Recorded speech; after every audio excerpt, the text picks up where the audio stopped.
Vamos agora estudar o vermelho, o meme vermelho, né? Lembra que o pêndulo primeiro estava no eu, que era o bege, depois foi para o nós, para o roxo, agora ele volta para o eu, para o vermelho. Então, quando a pessoa ela está predominantemente configurada no meme vermelho, ela evita a vergonha, defende a reputação e gostam de ser respeitados. Gratificam sentidos e impulsos imediatamente, ou seja, quando você está muito vermelho, é muito o que se sente, é muita adrenalina, muito impulso à vontade, brigam sem remorso ou culpa. Uma das características do vermelho muito forte é a pessoa que não tem muito culpa, ela está tão voltada para ela, porque é importante para ela, porque ela quer, porque dá prazer para ela, que ela evita culpa, ela não sente, ela faz o que ela quer, ela é muito voltada para ela, para os instintos dela, para aquilo que é importante para ela, e raramente se preocupa com consequências de uma maneira geral, né? Como vocês podem ver, né, o vermelho tem um egocentrismo e forte autoassertividade, clamam por poder sem se importar muito com outras pessoas.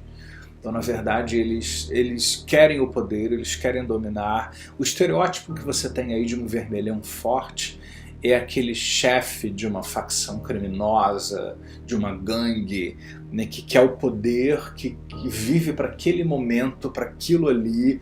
Ele faz aquilo ali, não importa se tem que matar alguém, não importa se... Isso é um extremo, né, gente? Toda vez que nós damos esse exemplo, são estereótipos que às vezes nós traçamos aqui para você entender um pouco melhor. Não é que todo mundo que tem vermelho vai ser de uma gangue e vai matar pessoas, tá? Mas o vermelho é aquele período de muita impulsividade, de muita... eu quero, eu faço, o que eu quero é mais importante, e não me importo muito com o que aquilo vai causar em outras pessoas, e o que é pior, não sinto nem culpa por causa disso. Nem culpa eu experimento em relação a isso. É conquistar ou morrer tentando, e isso faz parte do processo. Na infância, esse meme aparece representado nas histórias como o lobo mau, a bruxa malvada, os monstros, de uma maneira geral. E ele é muito importante no desenvolvimento, porque a gente está falando disso e fica parecendo, poxa, vermelho deve ser ruim. Não, o vermelho é uma parte importante. Tem uma fase no desenvolvimento da criança em que ela começa a ficar um pouco mais agressiva, assertiva, se impor, né, que é mais ou menos ali na adolescência, mais ou menos assim, pré-adolescência, adolescência, onde o adolescente ele começa a ter consciência do eu, e eu quero, e começa a se impor, a se colocar de uma maneira geral, né, de uma forma muitas vezes muito agressiva e muito egocêntrica, né, e a gente precisa disso do desenvolvimento. Depois você vai passar por outras etapas onde você vai olhar as coisas um pouco diferentes, mas isso é importante na fase do desenvolvimento daquele ser, porque ele precisa desse período de identidade, de autoafirmação. Uma pessoa que não passou por um pouquinho de vermelho que seja, ela pode ter vários problemas sérios aí de autoestima, eu como psicólogo imagino isso, né?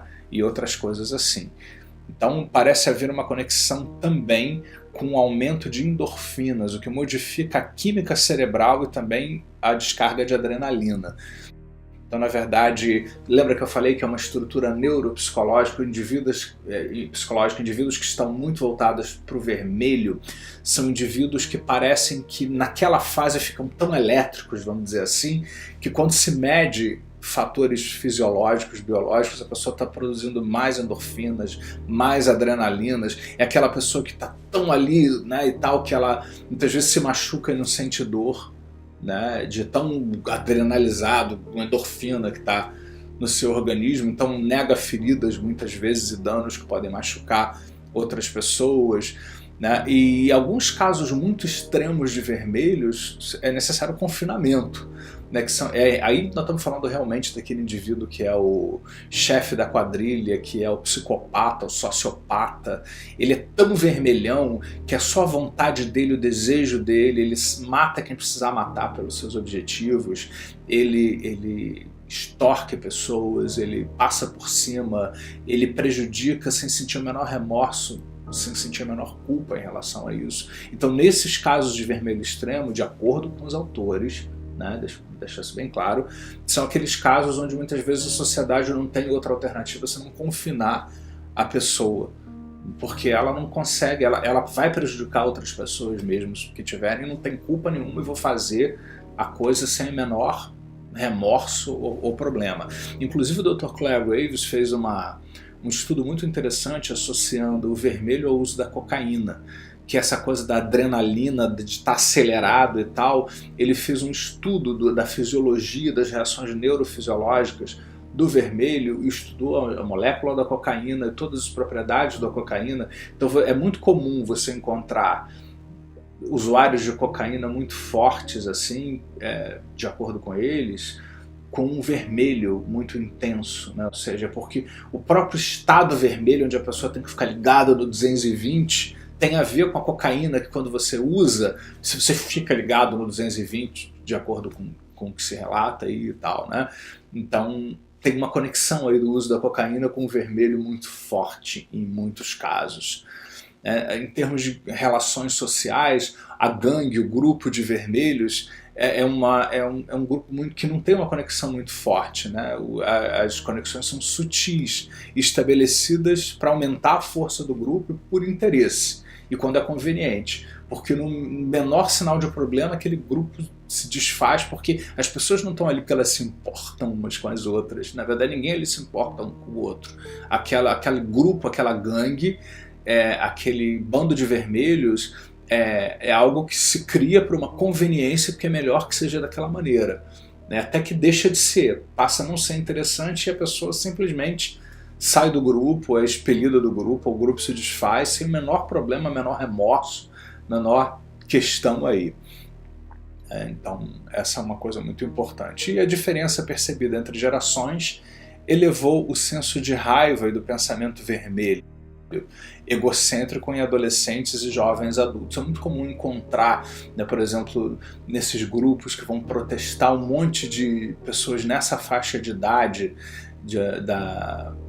adolescentes e jovens adultos à frente dessas passeatas, quebrando, destruindo tudo, bufando ódio, né? Porque, e, inclusive, essas pessoas muitas vezes elas são escolhidas, né, por grupos para estarem à frente desses movimentos, dessas coisas, porque eles são os vermelhões que quebram, fazem, acontecem, destroem, né? Então eles estão ali, o movimento com aquela pessoa que quer fazer isso, porque está naquela fase que tem que botar para fora. Então tem uma fase em que você é mais vermelho, não quer dizer que você vai fazer coisas ruins, porque existe o vermelho positivo, por exemplo, a prática de esportes, o uso do corpo, o atletismo, quando a pessoa está lá bem vermelha, cheia de energia, de adrenalina, competindo, fazendo, acontecendo, né, e tal. Isso é um vermelho, vamos dizer assim, mais saudável, né? E existe o vermelho destrutivo, que é aquele que tem que quebrar, fazer acontecer e não necessariamente fazer bem a outras pessoas de uma maneira geral, né? Então o vermelho, olhando para o slide, são os deuses poderosos, surgiu há aproximadamente 10 mil anos. É o poder, luta pela sobrevivência e domínio de outros livre de culpas. Como eu disse, o mundo é uma selva onde você come ou é comido. Então eu vou comer antes que eu seja comido. Assim que, vamos dizer assim, pensa o vermelhão. Eu, o pêndulo está no eu, né? Domino e controlo meu mundo. Principais características, o indivíduo acima de todos. Liderança, a vontade do fundador do grupo, o que o líder do grupo quer é o que tem que ser feito.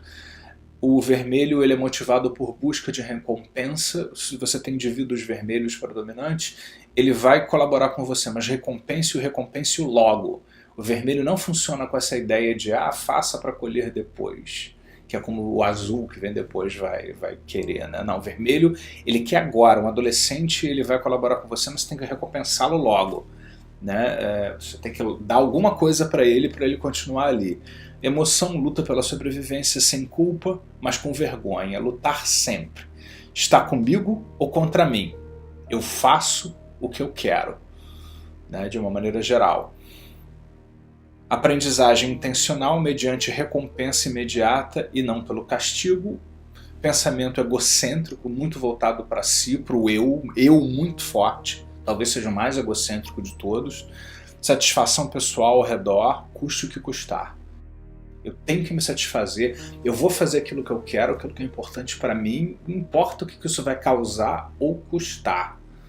É muito interessante também, né, já que se fala isso, né, de adolescentes, jovens, adultos, experimenta fazer seguro de automóvel para uma pessoa com menos de 25 anos, entre 18 e 25. É uma fortuna o seguro. Por quê? Porque o índice de acidentes é altíssimo, porque o jovem, ele de uma maneira geral, ele não mede consequências, ele faz o que ele quer, ele é muito impulsivo. Claro que isso é um estereótipo, há várias pessoas diferentes, mas de uma maneira geral experimenta só fazer, porque eles têm estatísticas e sabem que o índice de acidentes para menores de 25 anos é enorme, é muito grande, tem muito a ver com esse período mais vermelho predominante em muitas pessoas, onde encontramos rebeliões juvenis, reinos feudais, vilões de James Bond, inclusive vários desenhos, heróis épicos e Power Rangers, eles expressam o vermelho, mas já com o azul, que é o próximo que nós vamos ver, né? Onde você, os desenhos do passado eram todos muito lúdicos, né? Os desenhos hoje modernos que as crianças assistem tem morte, tem luta, tem violência, tem pancadaria e tal, porque a expressão desse vermelho, mas geralmente existe a violência, a pancadaria, e em seguida existe um princípio maior, uma coisa maior, uma verdade maior que está sendo obedecida, que eles estão resguardando. Por isso eles canalizam aquele vermelho em prol de uma ordem maior, que já é o azul que nós vamos estudar na sequência. É isso que muitos programas procuram fazer, por exemplo, ensinar capoeira e artes marciais para adolescentes problemáticos e violentos. Por quê? Porque a arte marcial, a capoeira, você canaliza o vermelho obedecendo princípios maiores e éticos, que aí já entra no azul, que é o que nós vamos ver em seguida.